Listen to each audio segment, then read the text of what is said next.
Hi everybody. We are here with the polity discussion for our prelims test series from our prelims test series. In fact, we're happy to share some glimpses of some interesting questions that we had put for our prelims test series.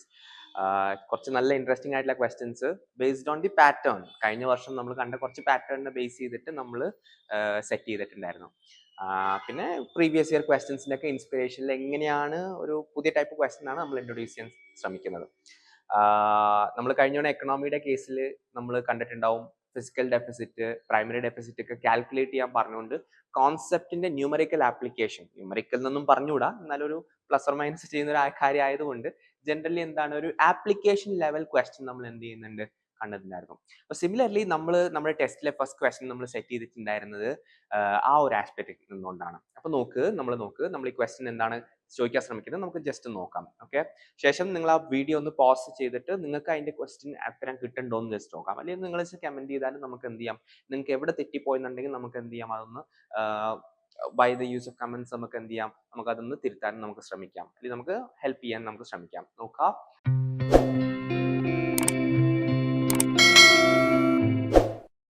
നമുക്ക് during a special sitting of both houses of parliament, special sitting ആണ് held on a day when only 320 members of the Lok Sabha, അപ്പോൾ 320 members of the Lok Sabha present ആണ്, 120 members of the Rajya Sabha are present. അപ്പോൾ നമ്മുടെ current scenario എന്ന് പറഞ്ഞിട്ടുണ്ടെങ്കിൽ നമുക്ക് present and voting ആയിട്ടുള്ളത് 320 പേരാണ്. അതുപോലെ 120 പേരാണ് രാജ്യസഭയിൽ എന്തായിട്ടുള്ളത്, നമുക്ക് 100 ആണ് ഉള്ളത് പ്രസന്റ് വോട്ടിംഗ് ആയിട്ടുള്ള. A bill proposing an amendment to the constitution does not require a state ratification, means it's not related to something related to the federal provisions, is taken up. The Lok Sabha has a total membership of 543 and Rajya Sabha has a total membership of 245. For the bill to become an act, the amendment should be carried out in what kind of conditions? അതാണ് നമുക്ക് 4 conditions ആണ് തരുന്നത്. Well, let me briefly just describe you what is happening right now. We are discussing a scenario in a parliament where we are trying to pass a constitutional amendment bill. Constitutional amendment bill, as you all know, by the characteristic എന്ത് വേണം, ലോക്സഭയും രാജ്യസഭയും വളരെ separate ആയിട്ട് തന്നെ അതിനെ എന്ത് ചെയ്യണം, pass ചെയ്യണം. And that is something mandatory and that is a check that the constitution keeps upon the parliament, because hasty ആയിട്ടുള്ള legislations എന്ത് ചെയ്യാൻ പാടില്ല, പാസ് ചെയ്ത് വിടാൻ പാടില്ല. One thing is clear, that the Lok Sabha and the Rajya Sabha has to separately pass it out. Okay, now there are some numbers in it, as we all know. നമ്മൾ നോക്കിയപ്പോൾ 320 members Lok Sabhയിലും 120 members Rajya Sabhയിലും. Okay, now first of all നിങ്ങളൊന്ന് pose ചെയ്ത് നിങ്ങൾ ഈ question ശ്രമിച്ചു നോക്കാം. Okay, now coming back, നോക്ക്, നിങ്ങൾ ഈ ക്വസ്റ്റിന്റെ തീം എന്താണെന്ന് മനസ്സിലാക്കുക. This question is essentially testing whether you know the majority or not. The majority required to pass a constitutional amendment bill. അത് അറിയോ ഇല്ലയോ എന്നാണ് essentially എന്ത് ചെയ്യുന്നത്, ഈ ക്വസ്റ്റ്യൻ ടെസ്റ്റ് ചെയ്യുന്നത്. ആ ക്ലാരിറ്റി ഉണ്ടോ, whether which majority is being used to pass the constitutional amendment bill. As we all know, ഒരു constitutional amendment bill pass ചെയ്യണമെങ്കിൽ we require 2/3 of the 2/3 of the present and voting and absolute majority. Absolute means total membership by 2. I'll try to use the board once. Okay, so what we were discussing is 2/3 of the present and the voting. Okay, and absolute majority. Absolute majority means total membership by 2 plus 1, present by plus 1. So നിങ്ങൾ ആലോചിച്ച് 2/3 of the present and voting, പിന്നെ എത്ര വേണം, absolute majority വേണം. Let's simply take the case of Rajya Sabha. Fine നമുക്ക് എത്ര അറിയാം, എത്ര പേരുണ്ടെന്ന് അറിയാം, 80 പേര് പ്രസന്റ് ആൻഡ് വോട്ടിംഗ് ഉണ്ടെന്ന് അറിയാം. Means 2/3 of the present and voting means it is almost present and voting 120 പേരാണ്. ഐ എം സോറി, 120 പേര്. 1 എന്ന് പറഞ്ഞാൽ എത്രയാണ്, 80 പേരാണ്. So you require a majority of 80 members. Okay, that may be satisfied by the amount of members to each allocated to each party. For example, ഇപ്പം A പാർട്ടിക്ക് 80 പേരുടെ majority കിട്ടിയാൽ ആ ബിൽ എന്തായി, ഈ ഒരു ക്രൈറ്റീരിയ വെച്ച് പാസ്സാവും.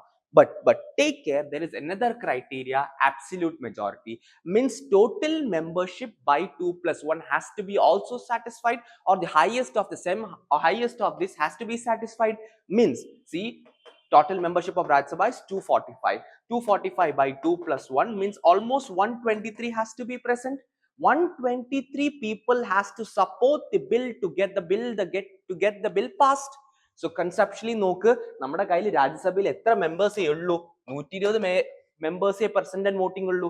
120 മെമ്പേഴ്സ് പ്രസന്റ് ആൻഡ് വോട്ടിംഗ് ഉള്ള ഒരു ദിവസം എങ്ങനെയാണ് 123 പേരുടെ മെജോറിറ്റി കിട്ടുക? ഇറ്റ് ഈസ് ലോജിക്കലി എന്താണ് കോൺട്രഡിക്ടറി ആണ്. I hope you get the point. നമുക്ക് സിംപ്ലി ക്വസ്റ്റ്യൻ കണ്ടിട്ട് തന്നെ സത്യത്തിൽ നമുക്ക് എന്ത് ചെയ്യാം? എലിമിനേറ്റ് ചെയ്ത് കളയാം. എങ്ങനെ? നമുക്ക് സിംപ്ലി പ്രസന്റ് ആൻഡ് വോട്ടിംഗ് കാണുമ്പോൾ തന്നെ എന്ത് മനസ്സിലാക്കാം? ഒരു രാജ്യസഭയിലെ ബില്ല് പാസ് ആവില്ല എന്ന് മനസ്സിലാക്കാം. എങ്ങനെ മനസ്സിലാക്കാം? കാരണം മിനിമം എത്ര പേര് വേണം? 125 123 ആൾക്കാർ വേണം ആ ബില്ല് പാസ് ചെയ്യാനായിട്ടുള്ള. സോ കൺസെപ്ച്വലി ഇതിൽ നിന്ന് ഞാൻ പറയാൻ ഉദ്ദേശിക്കുന്ന ഒരു പോയിന്റ് എന്താ? ഏതൊരു കോൺസ്റ്റിറ്റ്യൂഷൻ അമെന്റ്മെന്റ് ബില്ലിനും മിനിമം ക്രൈറ്റീരിയ ഏതാണ്? അബ്സല്യൂട്ട് മെജോറിറ്റി ആണ്. മനസ്സിലാവുന്നുണ്ട് വിചാരിക്കുന്നു. ചിലപ്പം ഹയർ ആൾക്കാരുണ്ടെങ്കിൽ ഏത് ക്രൈറ്റീരിയയിലേക്ക് പോവായിരിക്കും? പ്രസന്റ് വോട്ടിംഗിലേക്ക് പോവായിരിക്കും. But this is a minimum criteria. Means 120 plus people എന്ത് വേണം? ഇത് വേണം. പക്ഷെ നമ്മുടെ കയ്യിൽ ഇവിടെ എത്രയേ ഉള്ളൂ? 120 ആൾക്കാരേ ഉള്ളൂ. Okay, so hence this bill would not be passed, cannot be passed at any circumstances. Let's check into the options. First option, the amendment can be validly passed if it secures 215 votes in favor in the Lok Sabha and 81 votes in favor of Rajya Sabha. പറ്റില്ല. കാരണം എന്താണ്? രാജ്യസഭയിലെ constitutional amendment bill pass ആവണമെങ്കിൽ total membership by 2+ എന്ന് പറഞ്ഞ criteria meet ചെയ്യണം. ഏത് മാത്രം പോരാ? 2/3 of the present voting എന്ന ക്രൈറ്റീരിയ മാത്രം പോരാ. Hence one is wrong. Let's come back to the third option. The amendment can be validly passed if it secures at least 270 votes in the Lok Sabha irrespective of Rajya Sabha numbers. അവിടെ കൺസെപ്ഷ്യലി എന്താണ് ഓർത്തു വെക്കേണ്ടത്? ലോകസഭയും രാജ്യസഭയും വിചാരിച്ചാൽ മാത്രമേ നമുക്ക് എന്ത് ചെയ്യാൻ പറ്റുള്ളൂ? എന്ത് പാസ് ചെയ്യാൻ പറ്റുള്ളൂ? ഒരു ബില്ല് നമുക്ക് എന്ത് ചെയ്യാൻ പറ്റുള്ളൂ? പാസ് ചെയ്യാൻ പറ്റുള്ളൂ. Since it is an for nature of a constitution amendment bill, ഒരു കോൺസ്റ്റിറ്റ്യൂഷൻ അമെന്റ്മെന്റ് ബിൽ ആയതുകൊണ്ട് ലോക്സഭയും രാജ്യസഭയും എന്ത് ചെയ്യണം? സെപ്പറേറ്റ് ആയിട്ട് പാസ് ചെയ്യണം. സോ 3 എന്താണ്? റോങ് ആണ്. The amendment can be valid if it secures 182 votes in the Lok Sabha and 164 votes in the Rajya Sabha. അതും ഒരു ആർബിട്രറി ആണ്. ഈ 164 123 ഒന്നും എവിടെ വന്നില്ല. ഈ നമ്പേഴ്സ് ആയിട്ട് എന്ത് ചെയ്യാൻ പറ്റില്ല. ഒന്നാമത്തെ കാര്യം എന്താണ്? 120 ആൾക്കാരാണ് എവിടെയുള്ളൂ? രാജ്യസഭയിലുള്ളൂ. The answer becomes B. The amendment cannot be validly passed because the Rajya Sabha cannot meet the requirement of majority of total membership. So all in all, നമ്മൾ B option എന്തുകൊണ്ട് കറക്റ്റ് ആവുന്നു? ആ കൺസെപ്റ്റ് എന്ത് ചെയ്യുക? Correct ആക്കുക. We do required a majority of 2/3 of the present and voting. Yes, 2/3 of the present and voting നമുക്ക് ചിലപ്പോൾ കിട്ടുമായിരിക്കാം. But surely ഏത് കിട്ടൂല? ടോട്ടൽ മെമ്പർഷിപ്പ് ബൈ 2+1 എന്നുള്ള ക്രൈറ്റീരിയ എന്ത് ചെയ്യാൻ പറ്റില്ല? നമുക്ക് മീറ്റ് ചെയ്യാൻ പറ്റില്ല. Hence the second option is the correct. Hence we cannot pass the constitution amendment bill and the second option right becomes correct. See, നമുക്ക് conceptually നമുക്ക് clear ആവേണ്ടത് ഇവിടെ എന്താണ്? conceptually clear ആവേണ്ടത് what is absolute majority, what is effective majority, what is simple majority, what is special majority under article 249 and article 312, what is special majority under article 368 used for amendment of the constitution, what is a special majority under article 61 for impeachment of a president. ഇത്രയും കാര്യങ്ങളാണ്. Since we have A positive of time നമ്മൾ എന്ത് ചെയ്യുന്നില്ല, അതിന്റെ ബേസിലേക്ക് പോകുന്നില്ല. പക്ഷെ ഇത്രയും കാര്യങ്ങൾ കൺസെപ്ച്വലി നിങ്ങൾ ക്ലിയർ ആകുമ്പോഴാണ് നമുക്ക് എന്ത് ചെയ്യാൻ പറ്റുള്ളൂ? ഇതുപോലത്തെ ഒരു ന്യൂമറിക്കൽ ക്വസ്റ്റ്യൻ UPSCയുടെ അടുത്ത 2026 പ്രിലിംസിന് വരുമ്പോൾ എന്ത് ചെയ്യാൻ പറ്റുള്ളൂ? ക്രാക്ക് ചെയ്യാൻ പറ്റുള്ളൂ. So take care. ട്രെൻഡിനപ്പോൾ ഉള്ള ഒരു ക്വസ്റ്റ്യൻ ആണ് നമ്മൾ ഇവിടെ എന്ത് ചെയ്തത്? സെറ്റ് ചെയ്തത്. അപ്പൊ ഇങ്ങനെ ഒരു ക്വസ്റ്റ്യൻ വരാൻ സാധ്യതയുണ്ട്. അതുകൊണ്ടാണ് നമ്മൾ ഫോർസൈറ്റ് ചെയ്ത് എന്ത് ചെയ്തത്? അങ്ങനെ ഒരു കൺസെപ്റ്റ് നമ്മൾ ഇട്ടത്. കാരണം കൂടുതൽ ആപ്ലിക്കേഷൻ ഓറിയന്റഡ് ആയിട്ടുള്ള കാര്യങ്ങൾ എന്ത് ചെയ്യുന്നുണ്ട്? വരുന്നുണ്ട്. അപ്പൊ ശ്രദ്ധിക്കുക, ആ മെജോറിറ്റീസ് ഒരു ഈസി ഏരിയ ആണ് UPSCക്ക് വെഞ്ചർ ചെയ്ത് ചോദിക്കാൻ പറ്റുന്നത്. അപ്പൊ check that you get A question, check that you click the all the boxes for the majority so that you can solve such a question. I hope നിങ്ങൾക്ക് ആ question മനസ്സിലായിട്ടുണ്ടാവും എന്നുള്ളത്. In case you do not understand, I am very well ready to explain if you come in here, or you can share your concerns in the comment box.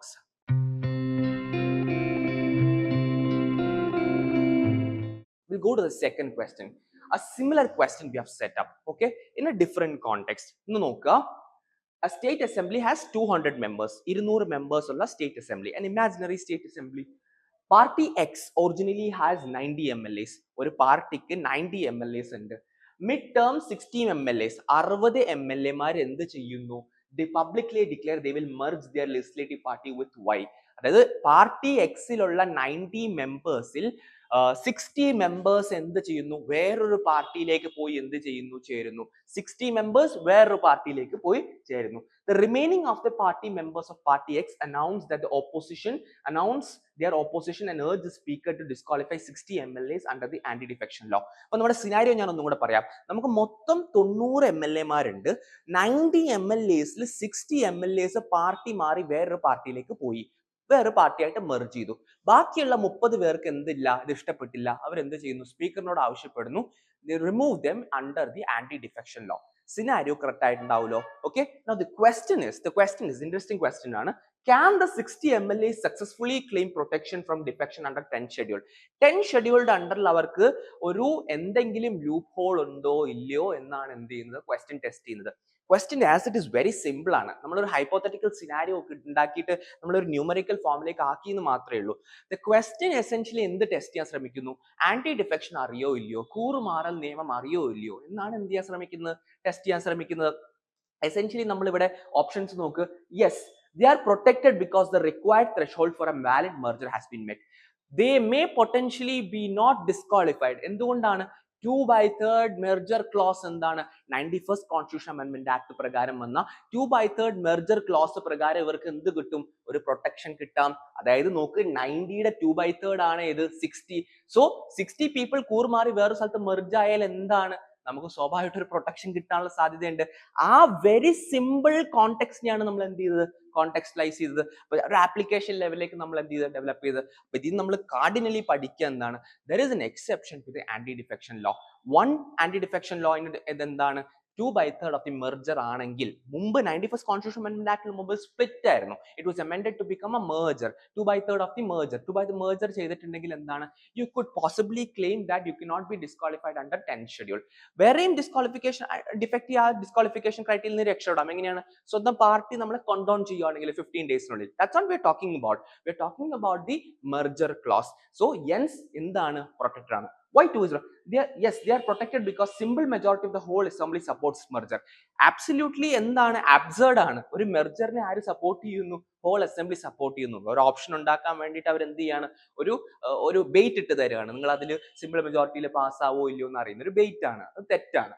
No, they are protected because the required threshold has not been met. No, required threshold meet ചെയ്തു. Had it been 59 MLAs, it would have been wrong.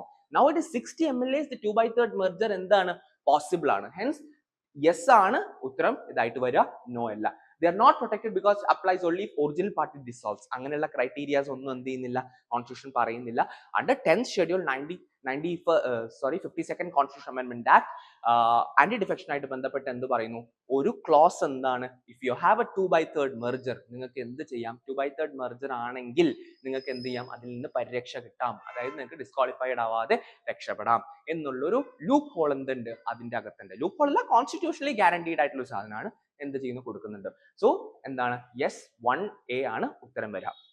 Hope you like this type of questions. അതായത് നമ്മൾ set ചെയ്യാൻ ശ്രമിച്ച എന്താണ്, വളരെ direct ആയിട്ട് 2/3 merge എന്നുള്ള ഒരു ക്വസ്റ്റ്യൻ ചോദിക്കാതെ ആ ഒരു ആപ്ലിക്കേഷൻ ലെവലിലേക്ക് നിങ്ങൾക്ക് എന്ത് ചെയ്യാൻ പറ്റുന്നുണ്ടോ, ആ ക്വസ്റ്റ്യൻ എത്തിക്കാൻ പറ്റുന്നുണ്ടോ ഇല്ല എന്നാണ് നമ്മൾ ഈ പൊളിറ്റിയുടെ ആസ്പെക്റ്റിൽ നമ്മൾ എന്ത് ചെയ്തത്, ടെസ്റ്റ് ചെയ്തത്. Will go back to the third question. What describes the best constitutional morality? Now, why have we put the constitutional morality? Just because UPSC Mains 2025 direct ആയിട്ട് ഇതിന് ക്വസ്റ്റ്യൻ ആയിട്ട് ചോദിച്ചു. 11th question GS2. What is constitutional morality? How does it apply in some circumstances?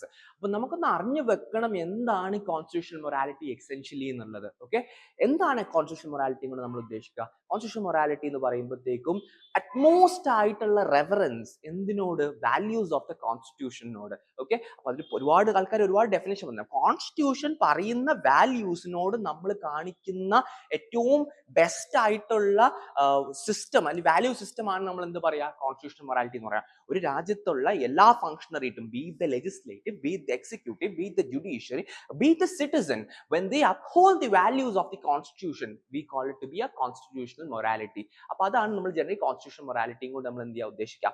നമുക്കൊരു gradation കൂടെ നോക്കാം. V might have A constitution. Okay, ശരിയാണ്. ആ constitution എപ്പോഴാണ് കുറേയും കൂടെ ബെസ്റ്റ് ആവുന്നത് when it adheres to the constitutionalism എന്ന് പറയുമ്പോൾ doctrine of limited government, അതായത് കോൺസ്റ്റിറ്റ്യൂഷൻ അകത്തുള്ള എല്ലാ ആൾക്കാരെയും എല്ലാ എലമെന്റ്സിനെയും, be the legislative, be the executive, be the judiciary, be the citizen, anyway എല്ലാരെയും ലിമിറ്റ് ചെയ്യാണ്, അവരുടെ പവേഴ്സിനെ ലിമിറ്റ് ചെയ്ത് വെക്കുമ്പോഴാണ് നമ്മൾ എന്ത് ചെയ്യുക, ഡോക്ട്രിൻ ഓഫ് ലിമിറ്റഡ് ഗവൺമെന്റ് അല്ലെങ്കിൽ കോൺസ്റ്റിറ്റ്യൂഷണലിസം എന്ന് പറയുന്നത്. ആ ഒരു ഫിലോസഫിനെയാണ് നമ്മൾ ലിമിറ്റഡ് എന്ത് ചെയ്യുന്നു, rule of the law. Law ഏതാണ്, സുപ്രീം ലോ ആയിട്ടുള്ള കോൺസ്റ്റിറ്റ്യൂഷൻ ബാക്കിയുള്ള എല്ലാ ആൾക്കാരെയും എന്ത് ചെയ്യുന്നു, എല്ലാ ഏജൻസിനെയും എല്ലാ സിസ്റ്റത്തിനെയും എല്ലാ ഇൻസ്റ്റിറ്റ്യൂഷൻസിനെയും നമ്മൾ എന്ത് ചെയ്യുന്നു, ഡൗൺ ചെയ്ത് വെക്കുമ്പോൾ, എന്താണ്, ലിമിറ്റ് ചെയ്ത് വെക്കുമ്പോഴാണ് doctrine of limited government constitutionalism എന്ന് പറയുന്നത്. ഇങ്ങനെ നമ്മൾ ചില സമയത്ത് കോൺസ്റ്റിറ്റ്യൂഷനിസം അപ്ലൈ ചെയ്താലും എന്ത് ചെയ്യണം എന്നില്ല, ചില സമയത്ത് അതിൻ്റെ അകത്തും ലൂപ്പ് ഹോൾസ് ഉണ്ടാവും. ഫോർ എക്സാമ്പിൾ നമ്മൾ ബാക്ക് ഇൻ ദ ഹിസ്റ്ററി നമ്മൾ കമ്മിറ്റഡ് ജുഡീഷ്യറിനെ പറ്റിയിട്ട് കേട്ടിട്ടുണ്ടാവും. അല്ലെങ്കിൽ ചില സമയത്ത് ചില parliamentary and judiciary issues, separation of പവറായിട്ട് ബന്ധപ്പെട്ട ഇഷ്യൂസ് വന്നിട്ടുണ്ടാവും. അവിടെയൊക്കെയാണ് നമുക്ക് ഏറ്റവും ഇമ്പോർട്ടന്റ് ആയിട്ട് എന്ത് വരുന്നത്, അതിൻ്റെ അകത്ത് വർക്ക് ചെയ്യുന്ന ഓരോ ഏജൻസും, ഫോർ എക്സാമ്പിൾ ലെജിസ്ലേഷനിലുള്ള ഫംഗ്ഷണറീസ്, എക്സിക്യൂട്ടീവിലുള്ള ഫംഗ്ഷൻ, കോൺസ്റ്റിറ്റ്യൂഷണലി മൊറേലായിട്ട് പെരുമാറേണ്ടി വരുന്നത്. നോക്ക്, the highest degree of democracy നമ്മൾ എവിടെയാണ് അച്ചീവ് ചെയ്യുക, കോൺസ്റ്റിറ്റ്യൂഷണൽ മൊറാലിറ്റിയിലൂടെയാണ് നമ്മൾ എന്ത് ചെയ്യുക, അച്ചീവ് ചെയ്യുക. So you might have A constitution, it might be limited in nature, അതൊക്കെ നമുക്ക് സിസ്റ്റം വഴി ക്രിയേറ്റ് ചെയ്ത് വെക്കാം. But above that a system is best utilized and the best formed when we have a called something called as constitutional morality. ഈ ഒരു basic idea ഉണ്ടല്ലോ, ഈ ഒരു basic understanding, what is constitution, what is constitutionalism and what is constitutional morality, ഇതിന്റെ ഒരു gradation, ഇതിന്റെ ഒരു idea എന്തായിരിക്കണം, ഭയങ്കര ക്ലിയർ ആയിരിക്കണം. നോട്ട് നെസസറി, ഇങ്ങനെ വരുമ്പോൾ ചിലർക്ക് ഡൗട്ട് വരാം, കോൺസ്റ്റിറ്റ്യൂഷണലിസം ഉള്ള സ്ഥലത്തമേ കോൺസ്റ്റിറ്റ്യൂഷണൽ മൊറാലിറ്റി വരാൻ പാടുന്ന, അങ്ങനെ നിർബന്ധമില്ല. ഫോർ എക്സാമ്പിൾ നമ്മൾ UK കേസ് എടുത്തിട്ടുണ്ടെങ്കിൽ ബ്രിട്ടൻ നമുക്ക് എന്താവണം എന്നില്ല, കോൺസ്റ്റിറ്റ്യൂഷണലിസം ഇല്ല, കാരണം അവിടെ പാർലമെന്റ് എന്താണ്, സോവറീൻ ആണ്. ബട്ട് ദെൻ ടു എന്തുണ്ട്, കോൺസ്റ്റിറ്റ്യൂഷണൽ മൊറാലിറ്റി ഉണ്ട്. ബട്ട് എൻ പോയിന്റിൽ എന്താണ്, democracy is best realised and to be in the best എന്ത് വേണം, കോൺസ്റ്റിറ്റ്യൂഷണൽ മൊറാലിറ്റി വേണം. That is the end point, that is the fulcrum. അതെന്താണ്, നമുക്ക് ഇന്റേണലൈസ്ഡ് ആയിരിക്കണം. സോ ആ ഒരു ആംഗിൾ ഇതുവരെ എന്ത് ചെയ്തിട്ടില്ല, ഒരു ഡീപ്പർ അണ്ടർസ്റ്റാൻഡിംഗ് ആണ്. ഈ ഒരു ആംഗിൾ എന്ത് ചെയ്തിട്ടില്ല, UPSC എക്സ്പ്ലോർ ചെയ്തിട്ടില്ല.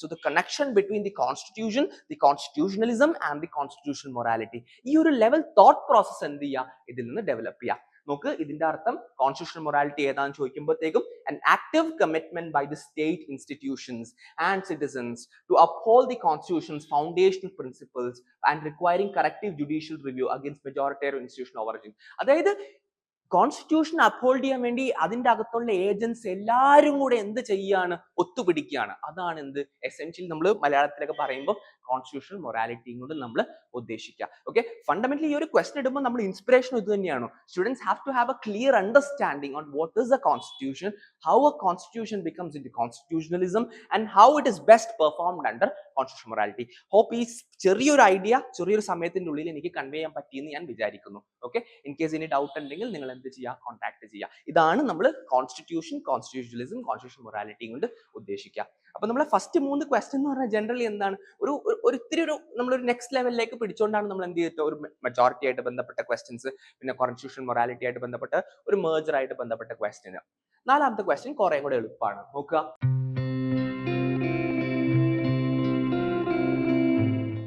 A person appointed as a prime minister need not be a member of either house of parliament at the time of appointment, but if not a member, must secure membership of Lok Sabha within 6 months. ഭയങ്കര ബെയ്റ്റഡ് ആയിട്ടുള്ള statement ആണ്. നമ്മൾ പെട്ടെന്ന് ഭയങ്കര, നമുക്ക് എല്ലാവർക്കും അറിയാവുന്ന സാധനമാണ്, ഒരാൾക്ക് പ്രധാനമന്ത്രി ആവണമെങ്കിൽ അല്ലെങ്കിൽ മിനിസ്റ്റർ ആവണമെങ്കിൽ നിർബന്ധമായിട്ടോ അല്ലെങ്കിൽ MLA MP ആവണം നിർബന്ധമില്ല. Okay, he just has to be a member of the legislative assembly or the parliament within the 6 months. Okay, but the bait എന്താ, ഒരു ട്രാപ്പ് എന്താണ് നമ്മളോട് സെറ്റ് ചെയ്തത്. യൂഷ്വലി അങ്ങനെ ട്രാപ്പുകൾ മുമ്പും വന്നിട്ടുണ്ട്. Must secure the membership of the Lok Sabha. No, there is nothing like you have to secure the membership of the Lok Sabha. You may secure the membership of the Rajya Sabha also, and hence ആ statement correct ആണ്. എന്തുകൊണ്ട് statement wrong ആവുന്നു, ആ ഫ്ലോയിൽ ആ statement correct ആയി നമുക്ക് തോന്നാം.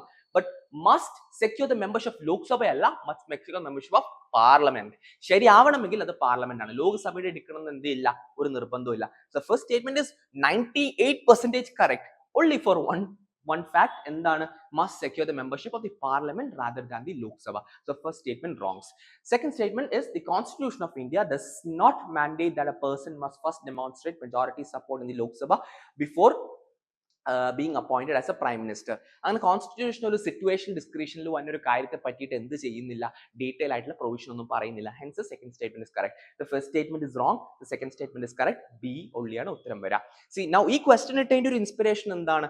മുമ്പ് ഒരു 3-4 വർഷം മുമ്പ് I remember a question, any member can become an MLA എന്ന രീതിക്ക് ആ ഒരു ആസ്പെക്ട് ഉണ്ടായിരുന്നു, ക്വസ്റ്റൻ ഉണ്ടായിരുന്നു. അപ്പൊ അതുപോലെ നമ്മുടെ ബേസിക് ആയിട്ടുള്ള നമ്മുടെ ആ സമയത്ത് പ്രസൻസ് ഓഫ് മൈൻഡ് ഉണ്ടല്ലോ, ആ പ്രസൻസ് ഓഫ് മൈൻഡിനെ ടെസ്റ്റ് ചെയ്യുന്ന ഒരു ആംഗിളിലുള്ള ഒരു ക്വസ്റ്റൻ ആണ് നമ്മൾ എന്ത് ചെയ്തിട്ടുള്ളത്, ഇവിടെ ഇട്ടിട്ടുള്ളത്. So hence 1 is correct and 2 is correct, 2 only is wrong. അപ്പൊ ഇതുവരെ എത്ര ശരിയായി നിങ്ങൾക്ക് വേണമെങ്കിൽ എന്ത് ചെയ്യാം, നമുക്ക് അറിയിക്കാം. നോക്കാം അടുത്ത question, what is consociational democracy? Generally നിങ്ങൾ പാർലൻസിൽ എടുക്കുമ്പോഴത്തേക്കും നമ്മുടെ ജനറൽ ടെക്സ്റ്റ് ബുക്സിലും ഇതൊന്നും എന്തുണ്ടായിട്ടില്ല, ഈ കൺസോഷ്യൽ ഡെമോക്രസി എന്ന ടെർമിനോളജി ആയിട്ട് വന്നിട്ടില്ല. But I just tell you the context. Last year in Lebanon, when a lot of problems were happening, a term came into being. ഏതാണ് അവർ ഉണ്ടായിരുന്ന term ആയിരുന്നു, but it came into news. ഏതാണ്? Confessionalism. Confessionalism എന്ന് പറയുമ്പോൾ എന്താണ്? It is a form of government in which the governmental positions, for example, the president, prime minister, speaker, അതുപോലെയുള്ള president, prime minister positions ഒക്കെ നമ്മൾ എന്ത് ചെയ്യും? നമ്മൾ ഓരോ റിലീജിയസ് അല്ലെങ്കിൽ ഏതെങ്കിലും ഒരു സൊസൈറ്റൽ ഡിവിഷന് നമ്മൾ എന്ത് ചെയ്യും, കൊടുക്കും. ജനറലി ഡീപ്ലി ഡിവൈഡഡ് ആയിട്ടുള്ള സൊസൈറ്റീസ് ആണെങ്കിൽ അവരിൽ ഓരോരുത്തർക്ക് നമ്മൾ എന്ത് കൊടുക്കും, സാറ്റിസ്ഫൈ ചെയ്യാൻ വേണ്ടിയിട്ട് നമ്മൾ എന്ത് കൊടുക്കും, ഒരേ പോസ്റ്റ് കൊടുക്കും. ഈ ടൈപ്പ് ഈ ഒരു ഡെമോക്രസിക്കാണ് നമ്മൾ എന്ത് പറയാ, കൺസോഷിയേഷണൽ ഡെമോക്രസി എന്ന് പറയാം. ശ്രദ്ധിക്കുക, ആ ടെർമിനോളജി നോക്കുക. Consociational, something related to society. In a deeply divided society the political post are divided into deeply divide. എന്തിന്റെ ബേസിലാണോ അവർ ഡിവൈഡ് ആയിട്ടുള്ള ആ കേസിൽ അവർ എന്ത് ചെയ്യും, അത് കൊടുക്കും. ഫോർ എക്സാമ്പിൾ ഇൻ ലെബനൻ ഇതിന്റെ ഒരു ഫോം ആണ് കൺഫെഷണലിസം. കൺഫെഷണലിസം എന്ന് പറയുമ്പോൾ എന്താണ്, ഇതിന്റെ ഒരു ഫോം എന്ന് പറയുമ്പോൾ മതത്തിനനുസരിച്ച് എന്ത് കൊടുക്കും, പോസ്റ്റ് കൊടുക്കും. For example president will be from A particular religion, prime minister from A particular region, speaker will be from A particular region. ഈ ഒരു കൺസെപ്റ്റിനാണ് നമ്മൾ എന്ത് പറയാ, കൺസോഷിയേഷണൽ ഡെമോക്രസി എന്ന് പറയാ. റിലീജിയൻ ആണ് മെട്രിക് എങ്കിൽ നമ്മൾ അതിനെ കൺഫെഷണലിസം എന്ന് പറയും. Generally it's related divided around societies എന്നുള്ള ജനറൽ ടേം ആണെങ്കിൽ നമ്മൾ അതിനെന്ത് പറയും, കൺസോഷിയേഷണൽ ഡെമോക്രസി എന്ന് പറയും. ഓക്കെ, ഇത് ഈ ക്വസ്റ്റൻ ഒരു ഐഡിയ എന്ന് പറഞ്ഞാൽ കറണ്ട് അഫയറിലുള്ള പ്രസിഡൻഷ്യൽ, പാർലമെന്ററി, സെമി പ്രസിഡൻഷ്യൽ എന്നൊക്കെ പറയുന്ന പോലെ തന്നെ ഒരു ടെർമിനോളജിയാണ് എന്ത്, കൺഫെഷണലിസം. ഒന്ന് അറിഞ്ഞു വെക്കുന്നത് നല്ലതാണ്. അത്രയ്ക്ക് അങ്ങോട്ട് ഇമ്പോർട്ടന്റ് ആണോ, ഡെഫിനറ്റ്ലി ആയിരിക്കില്ല. ബട്ട് എന്നാലും ജസ്റ്റ് അങ്ങനെ ഒരു ഫോം ഓഫ് ഗവൺമെന്റ് ഉണ്ട് എന്ന് എന്ത് ചെയ്യുക, ഒന്ന് മനസ്സിലാക്കി വെക്കുക. സോ ഹെൻസ് ഇതിലെ ക്വസ്റ്റൻ നോക്കിയിട്ടുണ്ടെങ്കിൽ constitutional arrangement in which political power and key public office are distributed among different communities. ഇതാണ് നമ്മൾ എന്തെന്ന് പറയാ, കൺഫെഷണൽ പറയാം. ബാക്കിയുള്ള ഓപ്ഷൻസ് ജനറലി വെയ്ഗ് ആയിട്ട് ഇട്ടിട്ടുള്ളതാണ്. ബട്ട് ഇതാണ് അതിന്റെ idea, consociational democracy. Hope you have understood the topic. The next one is parliamentary committees. Committee on Government Assurances, Committee on Welfare of SC/ST, Department Related Standing Committees. ഏതൊക്കെയിൽ ministers appoint ആവാൻ പറ്റും, prohibited ആവാൻ പറ്റും. C generally ഇപ്പൊ ഓരോന്നിനും minister ഉണ്ടോ ഇല്ലയോ എന്നല്ല നമ്മൾ ഈ ക്വസ്റ്റ്യനിൽ ടെസ്റ്റ് ചെയ്യുന്നത്. അങ്ങനെ ഒരു തെറ്റ് വരുന്നത്. ഇപ്പൊ ഈ ക്വസ്റ്റ്യൻ കണ്ടുകൊണ്ട് നമ്മൾ ഇനി എന്ത് ചെയ്യാൻ പാടില്ല, ഓരോ കമ്മിറ്റി എടുത്തിട്ട് ആ കമ്മിറ്റി മിനിസ്റ്റർ. ഒരു ജനറൽ ഐഡിയ എന്താണ്, ഈ കമ്മിറ്റീസ് ഒക്കെ ആരെയാണ് സ്ക്രൂട്ടനൈസ് ചെയ്യുന്നത്? These committees are scrutinising essentially the ministers, അല്ലേ, the government.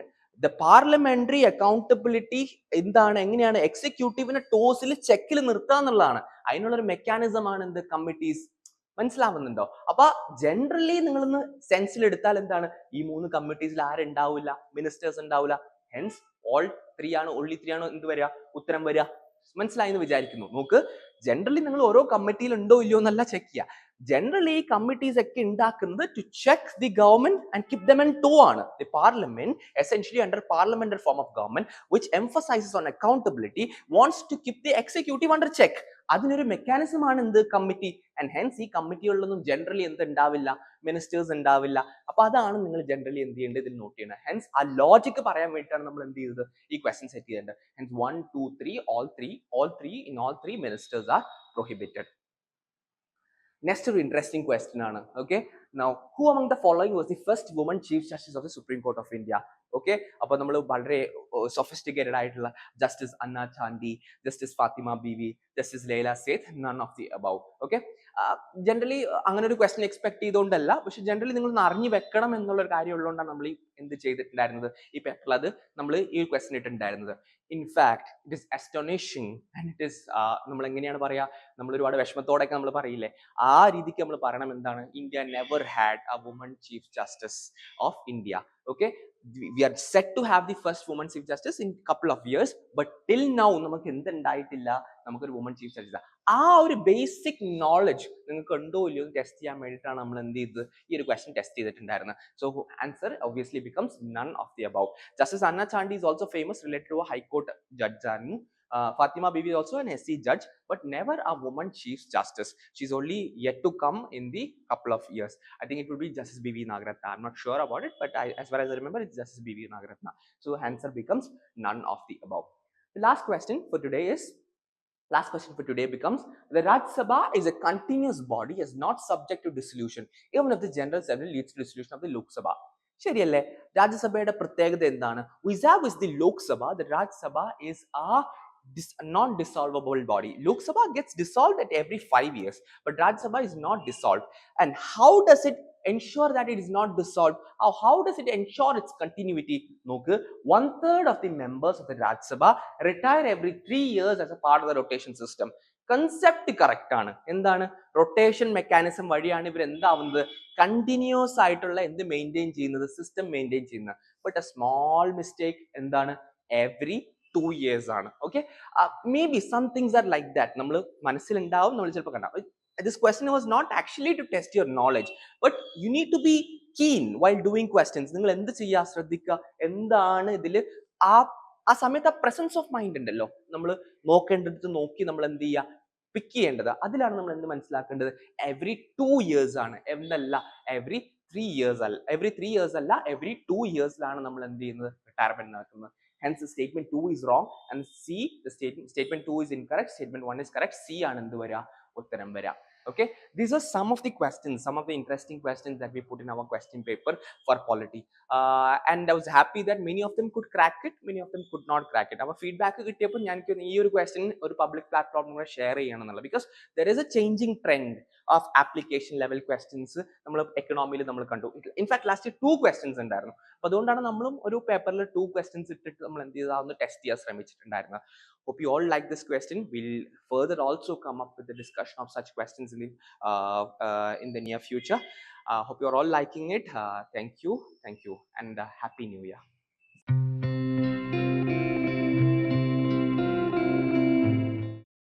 Gallant IAS, chasing your passion to ace.